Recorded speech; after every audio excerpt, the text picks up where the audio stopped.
लोकसभा में seating arrangement का मामला है।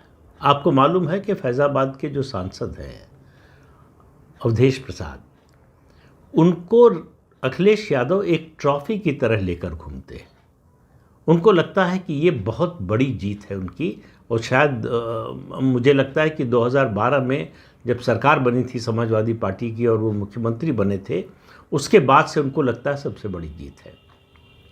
और उनको लगता है कि अवधेश प्रसाद को साथ रखकर वो बीजेपी को चिढ़ाने और बीजेपी को बार बार याद दिलाने की कोशिश करते हैं 2024 के लोकसभा चुनाव के नतीजे का। अब आपने देखा होगा कि संसद सत्र की जब शुरुआत हुई 2024 के लोकसभा चुनाव के बाद, तो अखिलेश यादव ने उनको पहली कतार में अपने बगल में बिठाया और राहुल गांधी भी उनकी बात करते रहते थे, संसद परिसर में भी लेकर घूमते थे। अब वो अवधेश प्रसाद इस सत्र में, जो शीतकालीन सत्र है, उसमें गायब हो गए मतलब पहली कतार से गायब हो गए, दूसरी कतार में बैठे हुए नजर आए। अब देखिए, संसद में, सदन में सीटें किस पार्टी के पास पहली कतार में कितनी होंगी, दूसरे में कितनी होंगी, इसका निर्धारण लोकसभा में लोकसभा अध्यक्ष और राज्यसभा में सभापति करते हैं। और पार्टी की जो सदस्य संख्या है, यानी उनके सदस्यों की लोकसभा में कितनी है, राज्यसभा में कितने सांसद हैं, उसके अनुपात में सीटों का एलोकेशन होता है।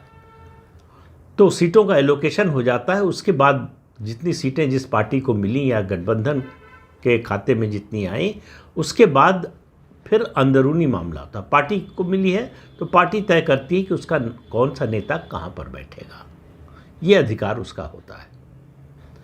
और ज़्यादातर ऐसे मामलों में जो परिपाटी रही है वो सीनियरिटी का ध्यान रखा जाता है, वरिष्ठता का ध्यान रखा जाता है।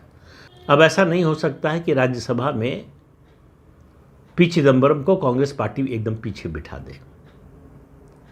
लेकिन सवाल ये है कि नए लोग जो आए हैं उनके लिए जगह, नए लोग मतलब नए पद पर जो लोग आए हैं।